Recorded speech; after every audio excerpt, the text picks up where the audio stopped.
مشاهدينا الكرام، إليكم موعد وتوقيت مباراة مولودية الجزائر واتحاد العاصمة في الجولة 17 من الدوري الجزائري 2026 والقنوات الناقلة. لكن قبل البدء في التفاصيل، لا تنسوا الاشتراك والإعجاب بالفيديو ليصلكم كل جديد. نحن اليوم على موعد مع واحدة من أعرق كلاسيكية كرة القدم بالجزائر، قمة واعدة تجمع بين مولودية الجزائر واتحاد العاصمة في لقاء مرتقب ضمن الجولة 17 من الدوري المحترف الأول موبيليس لموسم 2026.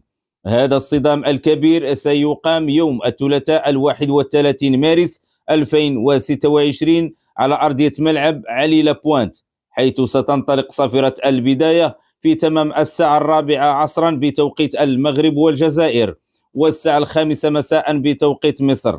وسيتم نقل مباراة مولودية الجزائر واتحاد العاصمة مباشرة عبر القناة الرياضية الجزائرية. فمن سيحسم المباراة لصالحه؟